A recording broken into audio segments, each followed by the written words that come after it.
Status Coup reporter Louis DeAngelis is in East Palestine, where he's speaking to residents about how they've rebuilt their lives in the wake of this winter's environmental disaster. For me at home, like once in a while you smell a chlorine smell. I still get coughing a lot more at night than during the day. And really, there's a lot of days where I don't even spend at home anymore because I feel better. Even like 5 to 10 miles away, I feel better. I still get a migraine sometimes, but like the coughing at night is the worst. Like I'll wake up from a sound sleep and it's like I'm choking. One resident also discussed her experience on being forced back into a contaminated home.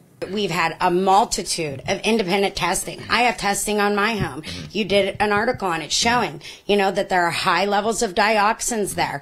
And even though we show them this information, show them this testing using the same lab that the EPA uses, they will not break that narrative that it is safe. Right. And it's like, if you are the EPA and are truly a government agency that is here to protect us as people, why is all that other information of independent testing irrelevant?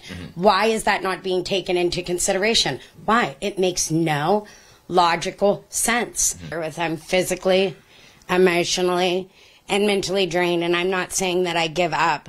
But I know within the next 2 to 3 months, I'm not going to be the only one that's going to be forced to go home. The time is coming where Norfolk Southern assistance will end when the EPA deems that it's cleaned enough, or you get this house cleaning done. And there are going to be many more families that have to follow me because we are in situations where I've looked for other options the last 6 months. I own my own home. Even if I sell my own home, I cannot replace a home, even that's, way, way lesser of a value without my house payment doubling. It's just something that is an impossibility to me. And so it's such a treat to have Status Coup reporter Louis DeAngelis joining us today from East Palestine. Welcome back, Louis. Yeah, thank you so much for having me back on. Thank you for continuing to cover this story. Now, you've released new reporting on a so-called cleaning program that's being offered to East Palestine residents, and you say it's part of an effort potentially to try to get them to give up some relocation benefits they've been allocated. Tell us more about that. Yeah, absolutely. So last week we put out that story. Essentially, the EPA and Norfolk Southern together have put together this cleaning program in East Palestine. And at face value, that sounds like a step in the right direction. A company coming in, clean your home. The idea you would think would be to decontaminate your home. We've seen a lot of different independent testing results that have shown that there is contamination in homes. The EPA to this day continues to say that they don't think that that is the case. But when we look deeper into this cleaning program, it is not all that it is cracked up to be, unfortunately. They are focused on cleaning dust, not chemicals. The cleaning would include literally dry dusting your walls. They'll run the vacuum on your carpet for you, wet wiping hard surfaces like your counters. They won't move any furniture. They won't go into any uninhabitable spaces. That includes things like basements in many cases, attics. And after that cleaning program is done, it is the understanding of the EPA and Norfolk Southern that you would then no longer need relocation assistance and you would be moving back into your home. Residents I'm speaking with are rightfully concerned about this. Sure, dust is one thing on their long laundry list of concerns at this point, but the main thing that these folks are really worried about is chemical contamination still. It has been 6 months, yes, but many of these houses have been closed up. Many of these houses were, having this massive plume of smoke filled with, who knows what at this point, plenty of toxic chemicals blowing through their area, blowing through their neighborhoods. And it has, over this time, gets into things like carpets, couches, other surfaces, and not to mention, in some cases, many of these homes are still right along creeks that are still contaminated in town. Up as recently as a couple days ago when we actually went and checked them out ourselves.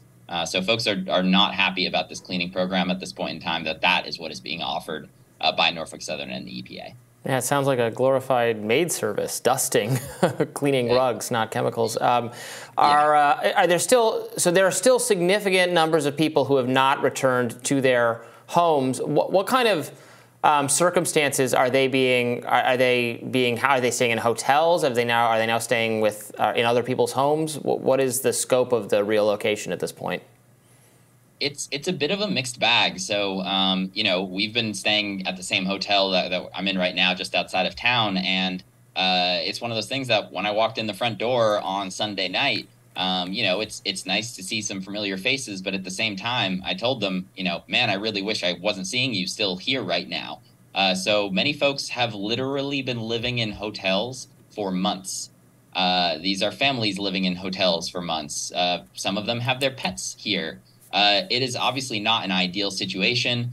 Some folks have been in Airbnbs if you have a bigger family or different circumstances. It kind of depends on the case. Everything is case-by-case scenario, as this has kind of been the whole time. Different folks are treated a little bit differently by the Norfolk Southern Assistance Center, who are the ones who are essentially reimbursing for some of these relocations. Some people are no longer being reimbursed for different reasons. So, you know, and in many cases, too, it's not like you get a hotel and you've been in this same hotel for 5 months. These hotels fill up, they sell out. Norfolk Southern will only reimburse for certain periods of time. So it's not like you can book it out for a long period of time. Many residents like Candace DeSanzo, who was one of the interviews you played at the beginning there, who is just, you know, she's essentially, she's not given up, but she can't continue to move her family from Airbnb to Airbnb. Her family, you know, she's got 3 little kids. She's got 2 dogs. Living in a hotel is not feasible for her. And at this point, she's just been bouncing between Airbnbs, and that's not a feasible solution for a family. So she's in this position where she's accepting a cleaning and going home because they just can't deal with it anymore. You know, you've got the health side of this, which is really important, obviously. Folks are still dealing with health concerns. They're still smelling things. It's, you know, maybe not as prevalent as it was a couple months back, but these things are still happening. But the mental and emotional side of this is really, really starting to wear on people now. And that's a whole other element to this story. Louis, you mentioned that some of the groundwater, River Creek, was still contaminated. What do we know now about air quality testing in these homes and in the area? And what would it take for people's homes to actually be restored to a condition where they could safely live? I mean, is it possible? Do we have any precedent for disasters like this where people have been able to get the health and safety standards back to a legitimately livable state? Right. So a couple things I'll unpack there. So first off, on the is it possible for this to get back to a current state? This resident, unfortunately, I can't describe who they are as they're currently involved in a lawsuit, but off the record had a conversation. This is somebody who they initially denied the air testing that happened back in February. After they denied that air test back in February, their insurance company actually came in and brought in real deal air testers. You know, they did more than just air. They sampled you know, walls and all of this sort of stuff. And they were now in a situation where their whole house is essentially, you know, being gutted. I'm not going to get into all of the specifics, but they're ripping out carpets, you know, doing all sorts of new furniture. And this person has been relocated for the entire time while this has been happening. So is that a perfect scenario? I don't know. You know, this insurance company may not know, but the fact that them doing their own independent testing is doing this and leading to that being the scenario leads me to believe that a simple dusting in a home is nowhere close to what needs to be done here. As far as real air testing and the creeks you mentioned, the EPA has admitted that the creeks are still contaminated. That includes both Sulphur Run, which runs from basically right ground zero where the derailment site happened, through town, and then into Leslie Run, where this clip is from right here. Leslie Run is further downstream. It's a little bit hard to show. And in some of these clips, you can actually see some of the rainbow kind of colored sheen. Mm-hmm. That sheen is a result of several of the different chemicals that were leaking from the train and some of the byproducts, including butyl acrylate, among other things. And this was filmed just a couple days ago. And it's not as prevalent when, you can just kind of throw a rock willy-nilly like we were able to back in February and March. But if you flip over some of the bigger rocks in the creek at this point, we're still seeing that contamination there. As far as air testing goes, the EPA, alongside a Norfolk Southern contractor, CTEH, did residential air testing back in February and in March. We discussed this a couple months back here on Rising, but that air testing, I did some reporting on this, and several others have since, that air testing was insufficient. They were using devices that it's called a photoionization detector, and it does not pick up some of the chemicals of concern here that would be created after you set a bunch of vinyl chloride on fire, including things such as phosgene. Phosgene would not be read with one of those devices at all. Formaldehyde, you would only get a reading on that device if it had a special attachment on it. But if you have that special attachment on it, you cannot test for the other chemicals of concern. We're not seeing that in any of their test results. Since then, one of their own officials was recorded on video saying he agrees that those were not sufficient. We also have a Purdue University professor, Dr. Andrew Welton, who has released a series and pulled together a series of different scientific research papers that show all of the issues with these photoionization detectors. And as recently as just a couple of weeks ago, when I was doing some research for a different article, the EPA told me that they, and I'll quote directly from them, they disagree that the indoor air screening was inadequate. Meanwhile, you've got expert after expert after expert, folks from some of the, most prestigious universities in the country who do this sort of stuff for a living saying exactly the opposite. Instead, the EPA is essentially saying, nope, we're going to stick to this initial testing that we did back in February and March and use that as the reason to justify why we are just, allowing Norfolk Southern to clean dust in homes rather than chemicals. It's a little hard to believe, frankly.